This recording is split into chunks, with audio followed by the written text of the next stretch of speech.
ತಿಂಗಳ ಕೊನೆ 5% ರಿಬೇಟ್ ಏನಿತ್ತು ಅದು ಮುಗಿದು ಬಂದಿದೆ. ಸಾರ್ವಜನಿಕರು ಯಾರಾದರೂ ತೆರಿಗೆ ಕಟ್ಟಬೇಕಾಗಿದ್ದರೆ ಕೂಡಲೇ ಬಂದು ತೆರಿಗೆ ಕಟ್ಟಬೇಕು.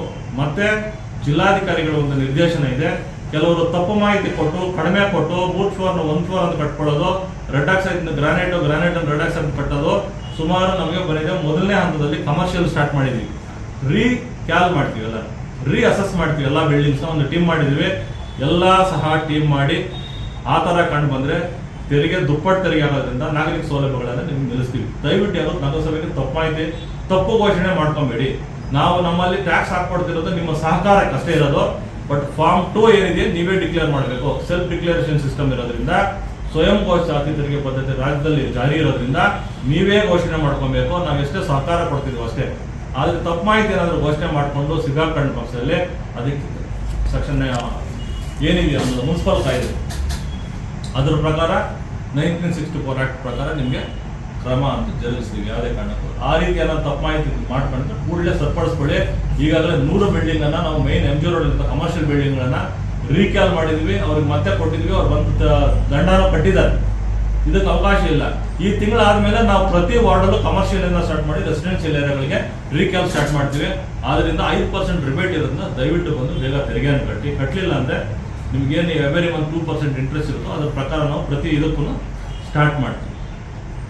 ಯಾವುದೇ ಮಾತು ಬಿಡೋದಿಲ್ಲ. ಫಸ್ಟ್ ಮಾನವೀಯತೆ ದೃಷ್ಟಿಯಿಂದ ಹೇಳಿ, 2ನೇ ಸರಿ ತೆರಿಗೆ ದಂಡ ಆಗ್ತದೆ, 3ನೇ ಸರಿ ಮುಲಾಜಿದಂಗೆ ಟ್ರೇಡ್ ಅನ್ನ ಕ್ಯಾನ್ಸಲ್ ಮಾಡ್ತೀವಿ. ಮತ್ತೆ ನಗರದಲ್ಲಿ ಪ್ಲಾಸ್ಟಿಕ್ ಅಲ್ಲಲ್ಲಿ ಕಂಡು ಬರ್ತಾ ಇದೆ. ದಯವಿಟ್ಟು ನೀವು ಕೈ ಮುಗಿದು ಕೇಳ್ತೀನಿ, ಪ್ಲಾಸ್ಟಿಕ್ ಅನ್ನ ಬಳಸಬೇಡಿ. ಈಗಾಗಲೇ ನಗರವನ್ನು ಸ್ವಚ್ಛ ಮಾಡಕ್ಕೆ ಹೊರಟಿದ್ದೀವಿ ನಾವು, ಎಲ್ಲ ಹಾಳಾಗ್ತಾ ಇದೆ. ದಯವಿಟ್ಟು ಯಾವುದೇ ಕಾರಣಕ್ಕೂ ಪ್ಲಾಸ್ಟಿಕ್ ಅನ್ನ ಮತ್ತೊಮ್ಮೆ ಹೇಳ್ತಾ ಬಳಸಬೇಡಿ. ಭಾನುವಾರ ನಾನು ಗಮನಿಸಿದ್ದೇನೆ, ಚಿಕನ್ ಮಟನ್ ಅಂಗಡಿ ಮತ್ತು ಕೆಲವೊಂದು ಕಡೆ ಮಟನ್ ಮಾರಾಟ ಮಾಡುವಂತ ಅಂಗಡಿಗಳಲ್ಲೂ ಸಹ ಕಪ್ಪು ಪ್ಲಾಸ್ಟಿಕ್ ಅನ್ನು ಉಪಯೋಗಿಸ್ತಾ ಇದ್ದೀರಾ. ಅವ್ರಿಗೂ ಸಹ ಸಂದರ್ಭದಲ್ಲಿ ಹೇಳ್ತಾ ಇದ್ದೀನಿ ನಾನು, ಇದೇ ನಿಮಗೆ ಅಂತಿಮ ಎಚ್ಚರಿಕೆ ಅನ್ಕೊಂಡ್ರೂ ಸರಿ, ತಿಳುವಳಿಕೆ ಅನ್ಕೊಂಡ್ರೂ ಸರಿ, ನಾನು ಯಾವುದೇ ಕಾರಣಕ್ಕೂ ದಂಡ ಹಾಕೋದು ಬಿಟ್ಬಿಡ್ತೀನಿ. ಮೇಲೆ ನಮಗೂ ಸಾಕಾಗಿದ್ದೀರ. ನಾವು ಕೆಲವು ಬೆರಳೆಣಿಕೆ ಜನ ನಾಗರಿಕರಿಗೆ ಅರಿವಿಲ್ಲದಾಗ ನಾನೇನು ಮಾಡೋಕ್ಕಾಗೋದಿಲ್ಲ. ಹಂಗಾಗಿ ಕಾನೂನು ರೀತಿ ಕ್ರಮ ಜರುಗಿಸ್ಕೊಂಡು ಹೋಗ್ತೀನಿ. ಮುಲಾಜಿದಂಗೆ FIR ಹಾಕ್ತೀನಿ. ಅದರ ಪ್ರಕಾರ ಇಷ್ಟು ವರ್ಷ ಜೈಲು ಶಿಕ್ಷೆ ಇದೆ, ಸುಮಾರು 25,000 ದಂಡ ಇದೆ. ನೀವು ಗಮನಿಸಿರ್ಬೋದು. ಕೋರ್ಟ್ಗೆ ಹಾಕ್ತೀನಿ, ಕೋರ್ಟಲ್ಲಿ ಹೋಗ್ಕೊಂಡು ಕೋರ್ಟಲ್ಲಿ ಮಾನ್ಯ ನ್ಯಾಯಾಧೀಶದೇನು ಜಡ್ಜ್ಮೆಂಟ್ ಕೊಡ್ತಾರೆ, ಅದ್ರ ಪ್ರಕಾರ ಅವ್ರು ಹೋಗ್ಲಿ ಅಷ್ಟೇ. ಲಾಸ್ಟ್ ಅಷ್ಟೇ ನಾನು ಮಾಡೋದು, ಏನು ಮಾಡೋಕ್ಕಾಗಲ್ಲ. ಯಾಕಂದ್ರೆ ನಮ್ಮೂರು, ನಾನು ಪ್ರತಿ ಸಲ ಹೇಳ್ತೀನಿ ಪ್ಲಾಸ್ಟಿಕ್ ಬಳಸಬೇಡಿ ಅಂತ. ಆಲ್ಟರ್ನೇಟ್ ಆಗಿ ಬಟ್ಟೆ ಬ್ಯಾಗನ್ನು ಉಪಯೋಗಿಸಿ ಅಂತ ಹೇಳಿದ್ವಿ. ಜನ ಅದಕ್ಕೆ ಅಡಿಕ್ಟ್ ಆಗಿದ್ದಾರೆ, ಮಾಡ್ತಾ ಇದ್ದಾರೆ. ಆದರೂ ಸಹ ಉದ್ದೇಶಪೂರ್ವಕವಾಗಿ ಕೆಲವು ಕುಚೇದ್ಯ ಮಾಡಿ ಏನ್ ಮಾಡ್ತಾರ ನೋಡೋಣ ಅಂತ ಹೊರಟ್ರೆ ಕಾನೂನು ಅದು ಏನ್ ಮಾಡ್ಬೇಕು ಅದನ್ನ ಕಾನೂನು ಪ್ರಕಾರ ನಾವು ಕ್ರಮ ಕೈಗೊಳ್ತೀವಿ. ಇನ್ನು IDSMT ಕಾಂಪ್ಲೆಕ್ಸ್ಗೆ ಸಂಬಂಧಪಟ್ಟಂಗೆ ಈಗಾಗಲೇ ಎಲ್ಲರೂ ಕ್ಲಿಯರ್ ಮಾಡಿದ್ದೀವಿ. ಸಾಯಿಲ್ ಟೆಸ್ಟ್ ಕೂಡ ಸ್ಟಾರ್ಟ್ ಆಗಿದೆ, ಸಾಯಿಲ್ ಟೆಸ್ಟ್ ಮುಗಿದಿದೆ, ಡ್ರಾಯಿಂಗ್ಸ್ ಎಲ್ಲ ಆಗಿದ್ದಾವೆ. ಈಗಾಗಲೇ ಅನುದಾನ ಬಿಡುಗಡೆ ಆಗಿ ಹಿಂದೆ ಏನಿತ್ತು ಅದನ್ನ ಕ್ಯಾನ್ಸಲ್ ಮಾಡಿ ಹೊಸದಾಗಿ ಟೆಂಡರ್ ಪ್ರೋಸೆಸ್ ಅನ್ನು ಮಾಡ್ತಾ ಇದ್ವಿ. ಆದಷ್ಟು ಬೇಗ ಅಂಗಡಿಗಳನ್ನು ನಿರ್ಮಾಣ ಮಾಡಿ ಪ್ರೋಸೆಸ್ ಪ್ರಕಾರ ಏನ್ ಮಾಡಬೇಕು ಅದನ್ನು ನಾವು ಅಂಗಡಿಗಳನ್ನು ಮಾಡ್ತಾ ಇದ್ದೇವೆ. ಅದೇ ನಿಮ್ಮ ಸೈಟ್ ಅನ್ನ ಕೂಡಲೇ ನೀವು ಕಾಂಪೌಂಡ್ ಮಾಡ್ಕೊಳ್ತಿರೋ, ಫೆನ್ಸಿಂಗ್ ಮಾಡ್ಕೊಳ್ತಿರೋ, ನಿಮ್ ಜವಾಬ್ದಾರಿ ಮಾಡ್ಕೊಳ್ಳಿ. 15 ದಿವಸಗಳ ಕಾಲ ನಾನು ಇದನ್ನ ಅಬ್ಸರ್ವ್ ಮಾಡ್ತೇನೆ. 15 ದಿನ ಆದ ನಂತರ ಸದರಿ ಸೈಟ್ಗಳನ್ನ ನಗರಸಭೆಯಿಂದ ಕ್ಲೀನ್ ಮಾಡಿಸ್ತೀವಿ. ದುಪ್ಪಟ್ಟು ತೆರಿಗೆ ದಂಡ ವಿಧಿಸಿ ಅದನ್ನ ನಿಮ್ಮ ಟ್ಯಾಕ್ಸ್ ನೆಟ್ ಒಳಗಡೆ ನೀವೇನು ಟ್ಯಾಕ್ಸ್ ಕಟ್ಟಿದ್ರೆ ಅದನ್ನ ಆಡ್ ಮಾಡಿ ನಗರಸಭೆ ದಂಡದ ರೂಪದಲ್ಲಿ ನಿಮ್ಮ ಹತ್ರ ವಸೂಲಿ ಮಾಡಿ ನಾವೇ ಕ್ಲೀನ್ ಮಾಡಿಸ್ಬೇಕಾಗ್ತದೆ. ಅದಕ್ಕೆ ದಯವಿಟ್ಟು 15 ದಿನಗಳ ಕಾಲ ಎಲ್ರಿಗೂ ಕಾಲಾವಕಾಶ ಕೊಟ್ಟಿದ್ದೀವಿ. ಅದನ್ನು ದಯವಿಟ್ಟು ನೀವು ಕೂಡಲೇ ಅದನ್ನ ತಗೋಬೇಕು, ಕ್ಲೀನ್ ಮಾಡಿಸ್ಕೋಬೇಕು. ಯಾರೋ ಕಸ ಏನಾರು ಹಾಕಿದ್ರೆ ನೀವೇ ನೇರ ಹೊಣೆಗಾರರಾಗ್ತೀರಾ, ಸೈಟ್ ಮಾಲೀಕರು. ಹೀಗಾಗಿ ತಮ್ಮ ಗಮನಕ್ಕೆ ನಾನೀಗ ತರ್ತಾ ಇದ್ದೀನಿ. 3ನೇದು ಪ್ಲಾಸ್ಟಿಕ್. ನಾವು ಈಗಾಗಲೇ ನೀವು ಗಮನಿಸಿರ್ಬೋದು, ನಗರದಲ್ಲಿ ಪ್ಲಾಸ್ಟಿಕ್ ಮುಕ್ತ ನಗರ ಅಂತ ನಾವು ಮಾಡಿ ಸುಮಾರು ದಿನ ಆಗಿದೆ. ಪ್ಲಾಸ್ಟಿಕ್ ಈಗಲೇ ಎಲ್ಲ ಸಹಕಾರ ಕೊಟ್ಟಿದ್ದಾರೆ, ವರ್ತಕರಿಂದ ಹಿಡಿದು ಎಲ್ಲರೂ ಸಹಕಾರ ಕೊಟ್ಟಿದ್ದಾರೆ. ಮ್ಯಾಕ್ಸಿಮಮ್ ನಿಂತಿದೆ ಅಂತ ಹೇಳಲ್ಲ, 95% ನಮ್ಮ ನಗರ ಪ್ಲಾಸ್ಟಿಕ್ ಮುಕ್ತ ನಗರ ಆಗಿದೆ. ಆದ್ರೆ ಬೆಳಗಿನ ಜಾವ ನಮ್ಮ ಸಿಬ್ಬಂದಿ SK ಬಾಬು ಮತ್ತು ನಮ್ಮ ಕಮ್ಯುನಿಟಿ ಮೊಬೈಲರ್ಸ್ ಅಚಾನಕ್ ಕ್ಲೀನ್ ಮಾಡಿಸುವಂತ ಸಂದರ್ಭದಾಗ APMC ಒಳಗಡೆ ಕೃಷ್ಣ ಟೇಡರ್ಸ್ ಅಂತ ಅವ್ರ ಮಗ ಮತ್ತು ಅವರಿಬ್ರು ನಮ್ಮ ಸಿಬ್ಬಂದಿಗೆ ಶಬ್ದಗಳ ನಿಂದನೆ ಮಾಡಿ ಧಮಕಿ ಹಾಕಿ ಏನ್ ಮಾಡ್ತೀರಾ ಮಾಡ್ಕೊಳ್ಳಿ, ನಿಮ್ಮ ಕೈಲಿ ಏನಾಗ್ತದೆ ಅಂತ, ನಾವು ಪ್ಲಾಸ್ಟಿಕ್ ಮಾರಾಟ ಮಾಡೋದು ಅಂತ ಹಾಕಿದ್ರು. ಸೊ ಅವರಿಗೆ ನಾವು ಸಿಂಗಲ್ ಪ್ಲಾಸ್ಟಿಕ್ ಅನ್ನು ಯೂಸ್ ಮಾಡೋದು ತಪ್ಪು ಅಂತ ಅವ್ರಿಗೆ ಅರಿವು ಮೂಡಿಸಿದ್ದೇವೆ. ಯಾಕಂದ್ರೆ ಅವ್ರ ಮಗ ಸಹ ವಿದ್ಯಾವಂತನಾಗಿದ್ದಾನೆ, MBA ಹೋಲ್ಡರ್ ಆಗಿರೋದನ್ನ ಅವ್ರಿಗೆ ಸಹ ಅವ್ರಿಗೆ ಅರಿವು ಕೊಟ್ಟಿದ್ದೀವಿ. ಕೊಟ್ಟರು ಸಹ ಅವರು ಪದೇ ಅದನ್ನು ಪ್ಲಾಸ್ಟಿಕ್ ಬಳಸ್ತಾ ಇರೋದ್ರಿಂದ ಅವರಿಗೆ ಮಾನ್ಯ ಜಿಲ್ಲಾಧಿಕಾರಿಗಳ ಆದೇಶದಂತೆ 50,000 ರೂಪಾಯಿ ದಂಡ ಹಾಕಿದ್ದೀನಿ. ಈಗ ಬೆಳಗಿನ ಜಾವ ನೀವು ನೋಡ್ಬೋದು, 50,000 ರೂಪಾಯಿ ದಂಡ ಹಾಕಿದೀವಿ, FIR ಮಾಡಿಸ್ತೀವಿ ಅಂತ ಹೇಳಿದೀವಿ. ಹಂಗಾಗಿ ಅವರಿಗೆ ಮತ್ತೊಮ್ಮೆ ಅವ್ರಿಗೆ ಅವಕಾಶ ಕೊಡ್ತಾನೆ, ದಂಡವನ್ನು ಅವ್ರು ಪಾವತಿ ಮಾಡ್ತಾ ಇದ್ದಾರೆ. ಮತ್ತೆ ಇದನ್ನೇನ ರಿಪೀಟ್ ಆದ್ರೆ ನಿಯಮಾನುಸಾರ ಏನು ನಿಷೇಧಿತ ಪ್ಲಾಸ್ಟಿಕ್ ಅನ್ನು ಬಳಸ್ತಾ ಇರೋದನ್ನ ಅವ್ರ ಮೇಲೆ ಸೂಕ್ತ ಕಾನೂನಿನ ಕ್ರಮ ಜರುಗಿಸಿ ಅವ್ರ ವಿರುದ್ಧ FIR ಮಾಡೋದ್ರ ಜೊತೆಗೆ ಅವ್ರ ವೃತ್ತಿ ಪರವಾನಗಿಯನ್ನು ಸಹ ನಗರಸಭೆ ರದ್ದು ಮಾಡುತ್ತೆ. ಇದು ಅವರೊಬ್ಬರಿಗೆ ಹೇಳ್ತಾ ಇಲ್ಲ, ಸುಮಾರು ಜನ ಅಂಗಡಿಗಳಲ್ಲಿ ಮಾಡಿದ್ದಾರೆ. ಅವರಿಗೆಲ್ಲ ಸಣ್ಣ ಪುಟ್ಟ ಇದ್ದಿದ್ದಕ್ಕೆ ಅವರಿಗೆ ಸ್ವಲ್ಪ ದಂಡನ ಹಾಕಿದಿವೆ. ಕೆಲವರು ಆರೋಪಕ್ಕೆ ಏನನ್ನು ಕೊಡಬಾರ್ದು ಅಂತ ಜಸ್ಟ್ ಅದನ್ನು ಫಿಲ್ ಮಾಡಿ ವಾಪಸ್ ಕೊಟ್ಟರೆ ಸಾಕು. ಓಕೆನಾ? ಆಯ್ತು. ಈಗಾಗಲೇ ನೀವು ಗಮನಿಸಬಹುದಾಗಿದೆ, ಮಾನ್ಯ ಜಿಲ್ಲಾಧಿಕಾರಿಗಳು ಹಾಗೂ ನಮ್ಮ ನಗರದ ಆಡಳಿತ ಅಧಿಕಾರಿಗಳು ಸಹ ನಗರಸಭೆಗೆ ಅವರೇ ಆಗಿರ್ತಾರೆ. ಸೊ ಅವರು ನಮಗೆ ಸ್ಟ್ರಿಕ್ಟ್ಲಿ ಇನ್ಸ್ಟ್ರಕ್ಷನ್ಸ್ ಕೊಟ್ಟಿದ್ದಾರೆ. ನಗರದಲ್ಲಿರುವಂಥ ಎಲ್ಲಾ ಮುಖ್ಯ ರಸ್ತೆಗಳನ್ನ ಮತ್ತೆ ಸಬ್ ರಸ್ತೆಗಳನ್ನ ಎಲ್ಲ ಕಂಪಲ್ಸರಿಯಾಗಿ ಡಬ್ರಿಸಿಂದ ಹಿಡಿದು ಎಲ್ಲ ಸಹ ಕ್ಲೀನ್ ಮಾಡಬೇಕು. ಚರಂಡಿಗಳು ಮಳೆಗಾಲ ಸ್ಟಾರ್ಟ್ ಆಗಿರೋದ್ರಿಂದ ಎಲ್ಲ ಸ್ವಚ್ಛಗೊಳಿಸಬೇಕು ಅಂತ ನಮ್ಗೆ ಈಗಾಗಲೇ ಇನ್ಸ್ಟ್ರಕ್ಷನ್ಸ್ ಕೊಟ್ಟಿರ್ತಾರೆ. ನಾವು ಈಗಾಗಲೇ ಕಾರ್ಯೋನ್ಮುಖರಾಗಿದ್ದೇವೆ.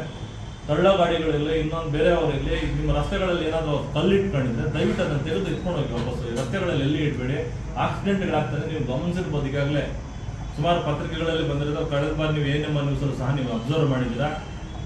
ಅದಕ್ಕೆ ಪಾದಚಾರಿ ಇದಕ್ಕೆಲ್ಲ ಹೊಡೆದು ಸತ್ತಿರೋಂಥದ್ದು ನೀವು ಗಮನಿಸಿದ್ದೀರಾ, ಸುದ್ದಿಗಳಾಗಿದ್ದಾವೆ. ಆದ್ರಿಂದ ಹೇಳ್ತೀನಿ, ಡಬ್ರಿಸ್ ಅನ್ನ ಯಾರೂ ಸಹ ಹಾಕಬೇಡಿ. ಆಮೇಲೆ ಮನೆಯನ್ನ ಈಗಾಗಲೇ ನೀವು ಏನಾದರೂ ಡೆಮಾಲಿಷ್ ಮಾಡಿದಂಥ ಸಂದರ್ಭದಲ್ಲಿ ನಿಮ್ಮ CND ವೇಸ್ಟ್ ಅನ್ನ ನಾವು ಚಿನ್ನಸಂದ್ರ ಹತ್ರ ಮಾನ್ಯ ಸಚಿವರು ನಮಗೆ 2 ಎಕರೆ ಜಮೀನನ್ನ ಕೊಟ್ಟಿದ್ದಾರೆ. ಆ ಜಮೀನಲ್ಲಿ ದಯವಿಟ್ಟು ನಾವೇ ನಿಮ್ಗೆ ಹೇಳ್ತೀವಿ, ಎಲ್ಲಿರೋ ನಮ್ಮ ನಗರಸಭೆ ಕನ್ಸರ್ನ್ ಮಾಡಿ ನಿಮ್ಗೆ ಉಚಿತವಾಗಿ ಅಲ್ಲಿ ಹಾಕ್ಲಿಕ್ಕೆ ನಿಮ್ಗೆ ನಾವು ಅವಕಾಶ ಮಾಡಿಕೊಡ್ತೀವಿ. ಅದು ಬಿಟ್ಟು ಎಲ್ಲೂ ಸಹ ರಸ್ತೆಯಲ್ಲಿ ಹಾಕ್ಬೇಡಿ. ಕೆಲವು ಪತ್ರಿಕೆಗಳೇ ನಾನು ಗಮನಿಸಿದ್ರೆ ನೀವು ಗ್ರಾಮಾಂತರ ವ್ಯಾಪ್ತಿಗೆ ನೀವು ಶಿಫ್ಟ್ ಮಾಡ್ತಾ ಇದ್ದಾರೆ. ಚಿನ್ನಸಂದ್ರ ಕ್ರಾಸಲ್ಲಿ ಸಹ ನಾನು ಲಾಸ್ಟ್ ಟೈಮ್ ನೋಡಿದೆ, ನಾನು ಅಂದ್ರಗಂಗೆ ಪತ್ರಿಕೆಯಲ್ಲಿ ಬಂದಿದ್ದು, ಚಿನ್ನಸಂದ್ರ ಕ್ರಾಸಲ್ಲಿ ಹಾಕ್ತಾ ಇದ್ದೀರಾ. ಕೆಲವರು ಬೆಳಿಗ್ಗೆ ನಾನು ಅಬ್ಸರ್ವ್ ಮಾಡಿದ್ರೆ ಬೂರ್ಮಾಕ್ನಹಳ್ಳಿಯಲ್ಲಿ ತಗೊಂಡೋಗಿ ದೇವಾಲಯದ ಮುಂಭಾಗ ಲಯನ್ ಆಸ್ಪತ್ರೆವರೆಗೂ ನೀವು ಡಬ್ರಿಸ್ ಹಾಕ್ತಿದ್ರು. ದಯವಿಟ್ಟು ಅದಕ್ಕೆ ಹಾಕ್ಬೇಡಿ. ನಗರದಲ್ಲಿ ಯಾವುದೇ ಡಬ್ರಿಸ್ ಇಲ್ಲಿ ನಮ್ಮಲ್ಲಿ CND ವೇಸ್ಟ್ಗಿಂತ ಜಾಗ ಇದೆ, ನೀವು ಅದರಲ್ಲಿ ದಯವಿಟ್ಟು ಹಾಕಿ. ಮುಂದುವರೆದ ಭಾಗ ಏನು ಈಗಾಗಲೇ ಖಾಲಿ ನಿವೇಶನಗಳ ನಗರದಲ್ಲಿದ್ದಾವೋ ಅದನ್ನ ಡಸ್ಟ್ಬಿನ್ಗಳಾಗಿ ಪರಿವರ್ತನೆ ಮಾಡ್ತಿದ್ದಾರೆ ಅಕ್ಕಪಕ್ಕ ಮನೆಯವರು. ಬಿಡಬೇಡಿ. ಒಂದು ಕಡೆ ಯಾರಾದ್ರೂ ಈಗಾಗಲೇ ನೀವು ಇದ್ರೆ ಮತ್ತೊಂದು ಕಡೆ ನೋಂದಾಯಿಸ್ಕೊಳ್ಳಿಕ್ಕೆ ಅವಕಾಶವಿಲ್ಲ. ಆ ಥರ ಏನಿದ್ರೆ ಅದ್ರ ಪ್ರಕಾರ ನೀವು ಅದನ್ನೇ ನಮೂದು ಮಾಡ್ಕೊಳ್ಬೇಕಾಗ್ತದೆ. ನಿಮ್ಗೆ ಆ ಥರ ಯಾವುದಾದ್ರೂ ಸಮಸ್ಯೆಗಳಿದ್ರೆ ನಗರದ AER ಹೋಗಿ ನಾನು ಕೆಲಸ ಮಾಡ್ತಾ ಇದ್ದೀನಿ, ನೀವು ನೇರವಾಗಿ ನನ್ನ ನಂಬರ್ಗೆ ಅಥವಾ ನನ್ನ ಕಚೇರಿಗೆ ಬಂದು ನೀವು ಮಾಹಿತಿಯನ್ನು ಕೊಡ್ಬೋದು. ಆ ಥರ ಏನೋ ತಪ್ಪು ಮಾಹಿತಿ ಇದ್ರೆ ಯಾವುದೇ ರೀತಿ ತಪ್ಪು ಮಾಹಿತಿಗಾಗಿ ಅದಕ್ಕೆ ಅವಕಾಶ ಇಲ್ಲ. ಪ್ರತಿ BLO ಬಂದಾಗಲೂ ನಮ್ಮ SIR ಏನ್ ಮಾಡ್ತಾರೆ ಅದಕ್ಕೆ ಎಲ್ಲರೂ ಸಹಕಾರ ಪಡಬೇಕು. ಎಲ್ಲರೂ ಸಹ ಒಂದು ಮತದಾರರ ಪಟ್ಟಿ ವ್ಯಾಪ್ತಿಗೆ ಬರಬೇಕಂತ ನಮ್ಮಲ್ಲಿ ಮನವಿ ಮಾಡ್ತಾ, ದಯವಿಟ್ಟು ಎಲ್ಲರೂ ಇದನ್ನ ನೋಂದಣಿ ಮಾಡ್ಕೊಳ್ಳಿ. ಹೊಸದಾಗಿ ಯಾರಿದ್ದಾರೆ ಅವರು ಸಹ ನೋಂದಣಿ ಮಾಡ್ಕೊಳ್ಳಿ. ನೀವು ಬೇರೆ ಕಡೆ ಏನಾದರೂ ಹೋಗಿದ್ರೆ ಅದನ್ನು ಸಹ ಏನು ನಾವು ಫಾರ್ಮ್ ಕೊಡ್ತೀವಿ ಅದನ್ನ ಫುಲ್ಫಿಲ್ ಮಾಡ್ಬೇಕಂತ ನಾನು ತಿಳಿಸ್ತಾ, ಈ ಒಂದು ಏನು ನಾವು ವಿಶೇಷ ಸಮಗ್ರ ಪರಿಷ್ಕರಣೆ SIR ಅಂತಿದೆಯೋ ಈ ಕಾರ್ಯಕ್ರಮ ನಂಬ್ಕೊಂಡಿದ್ದೇವೆ. ಇದನ್ನು ಗ್ರೂಪಲ್ಲಿ ಹಾಕಿದ್ದೀನಿ, ಪಾಯಿಂಟ್ ಸಂಬಂಧಪಟ್ಟಿದ್ದನ್ನೆಲ್ಲ ದಯವಿಟ್ಟು ಇದನ್ನ ಎಲ್ಲ ನಗರದ ನಾಗರಿಕರಿಗೆ ನೀವು ಪ್ರಚುರಪಡಿಸಬೇಕಂತ ನಾನು ತಮ್ಮಲ್ಲಿ ಎಲ್ಲರಲ್ಲಿ ನಾನು ಮನವಿ ಮಾಡ್ತೀನಿ. ಮತದಾರರ ಪಟ್ಟಿಯನ್ನು 7/10/2026 ಪ್ರಚುರಪಡಿಸ್ತೀವಿ. ಅಂತಿಮ ಮತದಾರರ ಇದನ್ನ ಮತ್ತೆ ಅಬ್ಜೆಕ್ಷನ್ಸ್ಗೂ ಸಹ ಡೇಟ್ ಇದೆ, ಇದರಲ್ಲಿ ನಿಮ್ಗೆ ಕೊಟ್ಟಿದ್ದೀನಿ, ಎಲ್ಲಾನು ಗ್ರೂಪಲ್ಲಿ ಇದೆ. ಹಾಕೊಂಡು ದಯವಿಟ್ಟು ಎಲ್ಲರಿಗೂ ಇದನ್ನು ಮನೆಗೆ ತಲುಪಿಸ್ಬೇಕಂತ ನಿಮ್ಮ ಎಲ್ಲರ ಮುಖಾಂತರ ಮನವಿ ಮಾಡ್ತೇನೆ. ಪ್ರಾರಂಭ ಹಾಕಿದ್ದೀನಿ ಅದು ಗ್ರೂಪಲ್ಲಿ. ಇದು ಮತಗಟ್ಟೆ ಅಧಿಕಾರಿಗಳು ದಿನಾಂಕ 30/6/2026ರಿಂದ 29/7/2026 ಮನೆಗೆ ಭೇಟಿ ನೀಡ್ತಾರೆ. ಸದರಿ ಸಮಯದಲ್ಲಿ ಮತದಾರರಿಗೆ ಎನ್ಯುಮರೇಷನ್ ಫಾರ್ಮ್ ಅನ್ನು ನೀಡುತ್ತಾರೆ. ಸದರಿ ನಮೂನೆಯನ್ನು ಕಡ್ಡಾಯವಾಗಿ ಮತದಾರರು ಪಡೆದು ಭರ್ತಿ ಮಾಡಿ BLO ಅವರಿಗೆ ಹಿಂದಿರುಗಿಸಬೇಕು. ಆಗ ಮಾತ್ರ ಮತದಾರರ ಹೆಸರು ಕರಡು ಮತದಾರರ ಪಟ್ಟಿಯಲ್ಲಿ ಬರುತ್ತದೆ. ಇಲ್ಲವಾದರೆ ಮತದಾರ ಕರಡು ಪಟ್ಟಿಯಲ್ಲಿ ಹೊರಗೆ ಉಳಿಯುತ್ತಾರೆ ಅಂತ ನಾನು ಈ ಸಂದರ್ಭದಲ್ಲಿ ಎಲ್ಲರಿಗೂ ಹೇಳಿಸ್ತೀನಿ. ದಯವಿಟ್ಟು ಜವಾಬ್ದಾರಿಯುತ ನಾಗರಿಕರು, ನಗರದ ನಾಗರಿಕರು ಈ ಒಂದು ಇದ್ರ ಒಳಗಡೆ ಬರಬೇಕು ಅಂತ ನಾನು ಎಲೆಕ್ಷನ್ ಸಂಬಂಧಪಟ್ಟಂಗೆ ನಾನು ತಮ್ಮಲ್ಲಿ ಮನವಿ ಮಾಡ್ತೀನಿ. ದಾಖಲೆ ಏನು ಕೊಡಬೇಕು? ನಮಸ್ಕಾರ. ಇವತ್ತು ಕರೆದಿರುವಂಥ ಉದ್ದೇಶ ಭಾರತ ಚುನಾವಣಾ ಆಯೋಗದ ಒಂದು ನಿರ್ದೇಶನಗಳೇನಿದೆಯೋ ಅದರಂತೆ ನಗರದಲ್ಲಿ ನಾನು AER ಹೋಗಿ ಕರ್ತವ್ಯ ನಿರ್ವಹಿಸಿದ್ದೇನೆ, ನಾನು ಮತ್ತು ಮಾನ್ಯ ತಹಸೀಲ್ದಾರ್ ಅವರು. ಅದೇ ರೀತಿಯಾಗಿ SIR, ವಿಶೇಷವಾಗಿ SIRಗೆ ಸಂಬಂಧಪಟ್ಟಂತೆ ವಿಶೇಷ ಸಮಗ್ರ ಪರಿಷ್ಕರಣೆ ಅಂತ SIR ಅಂದರೆ ಅದಕ್ಕೆ ಸಂಬಂಧಪಟ್ಟಂಗೆ ನಾನು ಹೇಳ್ತಾ ಇದ್ದೇನೆ. ಈಗ 36/2026ರಿಂದ 27/2026 ಮನೆಗೆ ನಮ್ಮ ಒಂದು BLOs ಏನಿದ್ದಾರೆ ಅವರು ಪ್ರತಿ ಮನೆಗೂ ಬರ್ತಾ ಇದ್ದಾರೆ. ಬಂದಂಥ ಸಂದರ್ಭದಲ್ಲಿ ಅವರು ಒಂದು ಫಾರ್ಮ್ ಕೊಡ್ತಾರೆ. ಆ ಫಾರ್ಮ್ ಅನ್ನು ಪ್ರತಿ ಮತದಾರರು ಜವಾಬ್ದಾರಿಯಿಂದ ಅದನ್ನು ಪಡೆದುಕೊಂಡು ಅದನ್ನು BLO ಕೈಗೆ ಮತ್ತೆ ನೀವು ವಾಪಸ್ ಕೊಡಬೇಕಾಗುತ್ತೆ. ಮತದಾರರ ಒಂದು ಇದನ್ನ 40 ವರ್ಷಕ್ಕಿಂತ ಹೆಚ್ಚು ವಯಸ್ಸಿದ್ದಂಥವ್ರು 2002ರಲ್ಲಿ ಏನಿತ್ತು ಆ ಒಂದು ಕರಡು ಪ್ರತಿ ಒಂದು ನಮ್ಮದು ಏನೋ ಒಂದು ಮತದಾರರ ಒಂದು ಇದರಲ್ಲಿತ್ತು, ಸೊ ಅವರು ಸಹ ಇದನ್ನ ಇದು ಮಾಡಬೇಕಾಗ್ತದೆ. ಆಮೇಲೆ ನಿಮ್ದು ಏನಾದರೂ ಆಕ್ಷೇಪಣೆಗಳಿದ್ರೆ 5/8/2026ರಿಂದ 4/9/2020 ಆಕ್ಷೇಪಣೆಗಳನ್ನ ನಾವು ಪಡೆದುಕೊಳ್ತೇವೆ. ಅದೇ ರೀತಿ ವಿಲೇವಾರಿಗೂ ಸಹ 5/8/2026ರಿಂದ 3/10/2026 ಇತ್ಯರ್ಥ ಪಡಿಸ್ತೀವಿ. ಒಟ್ಟಾರೆಯಾಗಿ ನಾನು ಎಲ್ಲ ನಗರದ ನಾಗರಿಕರಲ್ಲಿ ನಾನು ಮನವಿ ಮಾಡೋದಂದ್ರೆ ರಜನಿ ಮತ್ತು ಈಗಾಗಲೇ ನಾವು ಏನು ಮಾಡ್ತಾ ಇದ್ದೀವಿ SIR ಸಂದರ್ಭದಲ್ಲಿ ದಯವಿಟ್ಟು ನಮ್ಮ BLOs ಮನೆಗೆ ಬಂದಾಗ ಯಾರೂ ಸಹ ಇಲ್ಲದೆ ಕಡ್ಡಾಯವಾಗಿ ನಿಮ್ಮ ಒಂದು BLO ಫಾರ್ಮ್ ಏನು ಕೊಡ್ತಾರೋ ಆ ಫಾರ್ಮನ್ನು ಫಿಲ್ ಮಾಡಿ ನಮ್ಮ ಕನ್ಸರ್ನ್ BLOಸ್ಗೆ ತಂದುಕೊಡಿ. ಯಾರೂ ಸಹ ಮತದಾರರ ಪಟ್ಟಿಯಿಂದ ಹೊರಗಡೆ ಇರಬೇಡಿ.